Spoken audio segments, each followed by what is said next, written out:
en el estudio su abogado, el abogado Miguel Turman. Miguel, gracias por acompañarnos. Bienvenido a CNN Chile. Muchísimas gracias por la invitación, encantado de estar acá. Bueno, ¿cómo reciben esta decisión de no perseverar? ¿Qué significa finalmente Iracy Hasler queda, digamos, ya se le anula cualquier cargo en su contra? ¿Cuál es la condición en que queda ella a partir de ahora? La causa termina, y eso es lo que decía el fiscal. El fiscal dice no tengo nada más que investigar. Ese es el eso es lo que él comunica hoy día. Luego de eso hay una audiencia en que se comunica la decisión de no perseverar en la investigación y eventualmente pueden haber otras solicitudes de los intervinientes, o una solicitud de reapertura, o una solicitud de sobreseimiento, se pueden dar ciertos debates. El punto es que el Ministerio Público comunica que para ellos concluyó la investigación y no tiene nada más que investigar. Entonces, en el sentido de los cargos que le fueron formulados a Iracy Hasler, que también es bueno saberlos, es una querella que interpusieron diputados del Partido Republicano y el que era en su minuto candidato o precandidato a la alcaldía, que era Aldo Duque. Ellos son los que se querellaron, no existe una querella ni del Consejo de Defensa del Estado. El Consejo de Defensa del Estado fue consultado por el caso y decidió no querellarse porque no había mérito para querellarse, ni ninguna otra entidad relacionada con el caso. Bueno, de hecho, esta causa no tiene imputados. Esta causa siempre, o sea, entiendo que siempre ha sido contra todos los que resulten responsables. No conozco una querella nominativa. La única querella que se dedujo en su minuto nominativa fue contra los tasadores que dedujo la Municipalidad de Santiago por la administración de Iracy Hasler, cuando se dieron cuenta que los tasadores habían coludido o habían indicios de colusión por el informe de Contraloría, decide interponer una querella Iracy Hasler también, o sea, la alcaldía, y representada por su alcaldesa en su minuto, interpuso esa querella. Que eso es lo más llamativo y que da cuenta de que pudiera haber alguna anomalía cuando tres tasadores no sé si decirlo de esa manera, pero se ponen de acuerdo y que llegan a esta cifra de más de 8.000 millones de pesos. El precio es bien interesante porque el caso se conoció por las anomalías en la tasación y de hecho claro, eso motivó que en su minuto la municipalidad se querellara. Sin embargo, la anomalía en la tasación es porque todos se pusieron de acuerdo o habrían cruzado información que lo habría llevado a un número similar. Sin embargo, el Ministerio Público contrató a otra empresa, a Transa, para hacer un peritaje, y ese peritaje de Transa recibió una serie de objeciones. Salió un reportaje en otro medio de prensa, incluso objetando los posibles conflictos de interés que tenía la compañía y los vicios que tenía esa tasación. Hay un metaperitaje que pidió el vendedor de la clínica, que también impugnó el valor de la clínica. Entonces, respecto de cuál es el valor real de la clínica, eso yo creo que todavía no ha quedado claro y la investigación tampoco terminó de determinarlo. O sea, si eran 8.000 millones o 4.000 millones, como decía Transa, y la venta fue por 2.300 millones, pero nadie más dijo eso. O sea, eventualmente el vendedor de la clínica la compró a un muy buen precio y lo que quería hacer era obtener un mejor precio que el que obtuvo en la venta porque la compró, o sea, la compra porque la compró rápido. O sea, él hizo un buen negocio y aparentemente la Comuna de Santiago estaba pagando lo justo, pero parecía que estaba haciendo un pésimo negocio.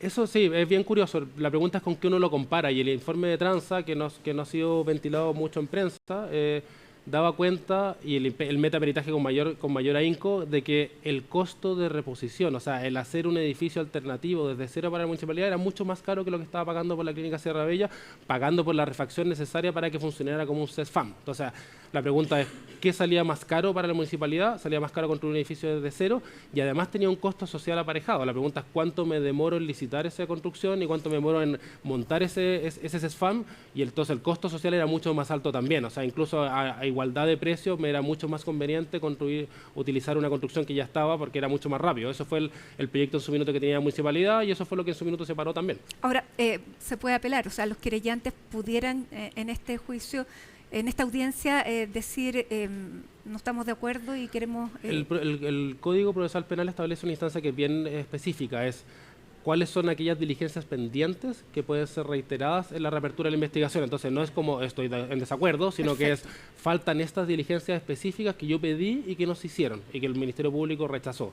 Esa es la instancia en que uno podría pelear una reapertura de la investigación. Habría que revisar si efectivamente quedaron diligencias pendientes por los querellantes. Yo creo que no. O sea, la investigación está bastante agotada, no creo que hayan solicitudes de diligencias adicionales, pero es algo que tenemos que chequear una vez que tengamos la copia de la carpeta, porque el Ministerio Público comunica al cierre y luego nos envía copia de la carpeta y ahí uno tiene que revisar si llegaron solicitudes de diligencia o algo similar. Ya, porque es bien interesante, o sea, no pueden hacer eso, pero sí pueden, digamos, presentar una querella que va a dejar a una persona como imputada aunque no haya antecedentes para aquello. O sea, así han comenzado muchos casos. Me ha tocado representar Sí, a claro. mí por mi ejercicio profesional a muchas personas que son querelladas por motivaciones políticas. Las causas terminan sin ningún tipo de incorrección. De hecho, muchas terminan con declaración de inocencia específica por los tribunales. Y ahí, claro, la posibilidad de ejercer acciones, por ejemplo, por denuncia calumniosa, que es un delito, también es algo que queda abierto una vez que la causa se termina. Ya, ¿y esa posibilidad se está evaluando ahora? Hay que evaluar todos los caminos. Lo primero es evaluar la forma de término de la causa, que hay evaluaciones pendientes respecto de eso, y una vez que la causa termine se pueden evaluar acciones penales por el ejercicio abusivo de acciones penales, que se ha hecho muy recurrente en el último tiempo, y claro, cuando uno ejerce acciones penales tiene que hacerlo con responsabilidad, y quien no lo hace con responsabilidad puede responder penalmente por el delito de denuncia calumniosa. ¿En qué condición queda ahora la exalcaldesa? Básicamente con una causa penal terminada. Sobreseída, que es distinto, ¿no? Eso es una discusión que puede estar pendiente. O sea, hoy día la causa penal va a estar terminada por la decisión del Ministerio Público y puede ser con decisión de no perseverar, puede ser con un sobreseimiento definitivo. Eso es una cuestión que va a ser debatido judicialmente. Lo que está claro es que la causa va a terminar y que para el Ministerio Público no tiene antecedentes suficientes para formular cargos, que era algo que nosotros veníamos sosteniendo hace bastante tiempo. Ya, y en ese sentido, viene sosteniéndolo hace bastante tiempo, ¿el fiscal Cooper podría haber decretado el sobreseimiento cuándo, de acuerdo a los antecedentes que ustedes manejan? El Ministerio Público tiene como política, que a mi modo no es correcta, pero no la comparto, pero de en general no pedir sobreseimiento definitivo a las causas. Siempre comunica decisión de no perseverar, básicamente por una decisión que es de política criminal. El día de mañana podría recabar nuevos antecedentes, lo que fuese, y eso hace que incluso cuando tiene evaluaciones jurídicas que no son susceptibles de cambio, como en este caso. En este caso es con independencia de la negligencia de los tasadores o incluso que se pongan de acuerdo con el precio, no hay delito en la medida que no exista un fraude al fisco, que no exista alguien que se enriquezca. O sea, de hecho no está acreditado y la investigación nunca dio antecedentes claros respecto a alguna vinculación, por ejemplo, entre los tasadores y el vendedor, que era algo que se investigó durante 2 años, no es algo que se le vaya a ocurrir a alguien hoy día, se investigó durante 2 años esa vinculación, y esa vinculación tampoco se acreditó, por supuesto, menos con nadie de la administración de la alcaldesa Hasler. Bueno, el vendedor también pedía hace bastante tiempo que se cerrara la investigación porque él tampoco, digamos, podía tener libertad de acción con el inmueble. Sí, efectivamente, igual hay juicios civiles andando en relación a la venta. Se pidió la nulidad de la venta por parte de la municipalidad. Entiendo que también algunos políticos del Partido Republicano también intercedieron en ese juicio pidiendo la nulidad de la venta. O sea, hay la posibilidad de vender el inmueble va a estar mucho más supeditado a lo que va a pasar en el juicio civil que en el caso penal. Ya, pero para usted este caso tiene más bien una motivación solamente política.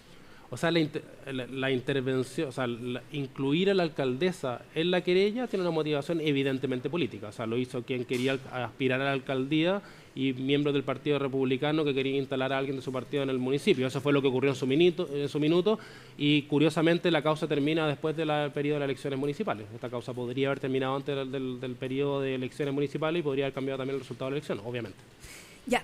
Dicho todo eso, no persevera esta causa, pero se abrieron aristas que estaban vinculadas y una de esas fue el caso de los chinos. Disculpe que vuelva sobre este punto. O sea, quizás yo lo doy por sobreentendido, pero la gente no lo sabe. A diferencia de otros casos, en este caso, Iracy Hasler entregó su teléfono en mayo del 2023 y no tuvieron resultado las pesquisas de su teléfono hasta marzo del 2025. O sea, casi 2 años se demoraron en levantar esta información. Por eso yo digo, este caso podría haber terminado muchísimos antes, porque cuando se le revisaron los aparatos tecnológicos de todos los intervinientes, se dieron cuenta que no había ningún tipo de antecedente de vinculación entre ellos, y eso se podría haber hecho en cualquier otra causa diligentemente en 6 meses o máximo 1 año, y esta causa habría terminado el año 2024, que era un año electoral, que era relevante también que esto terminara antes de la elección. Ya, lo que sí sale en marzo son las conversaciones entre ella y la presidenta en ese entonces de la Cámara de Diputados, la diputada Carol Cariola, donde se menciona la palabra Sierra Bella, porque a la presidenta de la Cámara le parecía, ella decía en este chat que le parecía una buena idea. Y luego de eso empiezan otras conversaciones que el fiscal Cooper le permite para él entender que se puede iniciar otra investigación por un presunto tráfico de influencias o cohecho, ¿no es verdad? Esa arista también ha terminado o sigue la investigación por ello. Es bien interesante lo que ocurrió con ese informe porque si uno lo cuenta de una forma lineal, el razonamiento que usted señala es correcto. Sin embargo, doña Iracy Hasler, cuando entrega el teléfono, ella dice, consiento en que mi teléfono sea revisado solo lo que se refiere a la compraventa de la clínica Sierra Bella. Si el Ministerio Público hubiese querido exceder ese ámbito de autorización, lo que tendría que haber hecho es solicitar la autorización al Tribunal de Garantía. Así se ha hecho en otras investigaciones. Por ejemplo, si estoy extremando la postura, pero para que se entienda bien, si se encuentra, no sé, un complot para un asesinato, tendría que haber pedido al tribunal la autorización para poder seguir la investigación ahí. El código es un poco más complejo. Cuando hay un delito que está en curso, también tiene un tratamiento distinto, pero para simplificar el asunto es... Si quería utilizar más información, y eso ocurrió, por ejemplo, en el caso Democracia Viva. Sí. Entregó un imputado al teléfono y va al fiscal y dice que lo quería circunscribir a cierto ámbito de la revisión, y el fiscal dice no me interesa estas restricciones, voy y pido autorización judicial, y con eso revisan el teléfono completo. Con la que en su minuto, o sea, la diputada Pérez, ocurrió exactamente eso. En este caso, el fiscal no pidió esa autorización adicional, y por eso es importante dividir 3 tipos de conversaciones que son consignados en el informe 487. El informe 487 toma todas aquellas cosas que son relacionadas con caso Sierra Bella, y la demostración de que no hay ningún antecedente en el caso de Sierra Bella viene dado porque todo el mundo se puso a hablar del caso de China Mart o de los chinos, etcétera, y nadie habló del caso Sierra Bella. Todos los antecedentes que se levantaban del caso Sierra Bella estaban en el informe, y la inexistencia de antecedentes es la demostración de que nadie habló respecto al caso Sierra Bella en los primeros días de marzo. Está un segundo grupo de conversaciones, que son aquellas que el fiscal Cooper consideró que podía ser delictiva por el delito de tráfico de influencia. De la trama china. De la trama china. Y hay un tercer grupo de conversaciones que no tiene ninguna relevancia investigativa, y no lo digo yo, sino que lo dijo el juzgado de garantía en la causa Sierra Bella, lo dijo el juzgado de garantía en la causa China Mart. Hemos presentado querella por violación de secreto, las conversaciones se filtraron a la prensa, y también ha dado un reclamo administrativo ante la Policía de Investigaciones. O sea, todo eso, esos antecedentes se refieren a un tercer tipo de conversaciones, que son conversaciones de carácter íntimo, consideraciones o que tienen algún tipo de connotación política, pero en cualquier caso que no tienen ninguna relevancia investigativa. Respecto de esas conversaciones, nunca debieron estar en ningún informe. Ya, pero esas conversaciones se le dieron a conocer, y el fiscal se las entregó, no sé por qué razón, a el actual alcalde de Santiago, Mario Deportes. Así, o sea, lo que nosotros descubrimos, y es una investigación que está en curso, que la lleva el fiscal regional Perivancic, el fiscal regional de Valparaíso. Lo que nosotros pudimos detectar fue que, en primer lugar, el informe completo, el 487, tenía conversaciones que no fueron entregadas al resto de los intervinientes del caso Sierra Bella, y sin embargo, llegó a manos del alcalde de Desbordes, que se querella, y un día antes de la publicación por la tercera de las conversaciones íntimas de carácter privado que tenía Carol Cariola con Iracy Hasler, y él lo que hace es incluir en esa querella conversaciones que nadie más tenía. Entonces lo que nosotros en ese minuto conocimos fue que Desbordes tenía le entregó esa parte de las conversaciones. Eso es parte de la investigación. Evidentemente hay una relación que es curiosa mínimamente entre el alcalde actual de la Municipalidad de Santiago y el fiscal, que le da información que en principio no debiese haber tenido acceso al alcalde, en primer lugar. Y en segundo lugar, también nos dimos cuenta que el fiscal Cooper, infringiendo el deber de reserva que establece el instructivo de la propia Fiscalía Nacional, cuando tiene este informe que tenía información sensible, se lo acompañó al Tribunal de Garantía en la discusión de nulidad de la diligencia que se hizo en el domicilio de Carol Cariola, sin pedir reserva. Y nosotros fuimos al tribunal y dijimos, por favor, decrete reserva de este informe porque tiene información sensible. Eso lo pedimos nosotros, y bueno, y de hecho se acreditaron una serie de mal manejos en la información que hizo que también se acogiera una cautela de garantía que nosotros solicitamos al tribunal para resguardar esas conversaciones. Eso es importante, porque ahí hubo un error de apreciación o error de comprensión de la misma transcripción, porque se confunde a dos personas, por eso se extiende esta, digamos, esta petición para hacer el allanamiento, pero es en base a un dato que no era correcto, ¿no? Dos datos incorrectos, diría yo. Lo primero es que se habla de una solicitud para renovar una patente de alcoholes, y se da a entender en la solicitud que la patente fue renovada y la patente no fue renovada. Y tanto es así el error que existen oficios después de que se publicó por otro medio de comunicación de que la patente no había sido otorgada. Recién salen oficios desde la Fiscalía a la Municipalidad de Santiago preguntando si la patente se renovó o no. O sea, hicieron una solicitud de allanamiento sin siquiera evaluar si había o no renovado aquello que sería el objeto del tráfico de influencia en la postura del Ministerio Público. Y adicionalmente, dar cuenta que habría tráfico de influencias porque habría una persona que pide un favor, en este caso sería el empresario chino, y habría ese mismo empresario chino haber retribuido esto mediante apoyo en campañas políticas y un árbol de Pascua.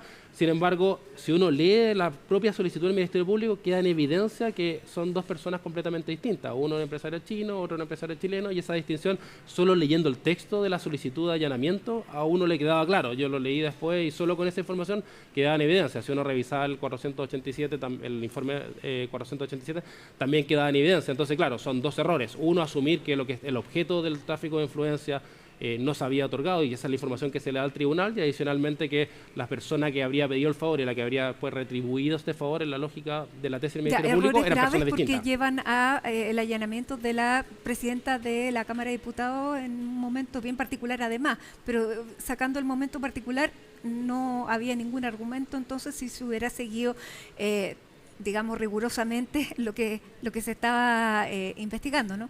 O sea, incluso más allá del momento, yo creo que el momento sí es sensible y probablemente el hecho de que sea una mujer quien sufre eso y hombre el que lo decide, probablemente eso marca probablemente cuestiones históricas que no vamos a resolver hoy día. Sin embargo, abstrayéndose de ese factor, lo que queda claro es que era la tercera autoridad del país aquella que estaban interviniendo, y en otros casos similares, de similares complejidades y con el mismo nivel de exposición, el mismo delito investigado, lo que hace el Ministerio Público es pedir la entrega del celular. Claro. Y no hace este tipo de allanamiento, y solamente haciendo referencia al caso Sierra Bella. En este caso Sierra Bella originalmente le pidieron el teléfono a Iracy Hasler y ella fue y lo entregó, y al mismo tiempo habían otras personas y otros delitos y otras investigaciones que el Ministerio Público pide la entrega y las personas entregan su celular, que no fue lo que ocurrió en este caso particular. Y en este caso se fue a allanar la casa de Carol Cariola, y lo que también está acreditado en el proceso es que había medios de comunicación abajo de la casa de Carol Cariola el minuto que estaban entrando a allanar. ¿Esto para usted son coincidencias, son faltas de rigor investigativo o hay una intencionalidad? A mí no me cabe evaluar con intencionalidades.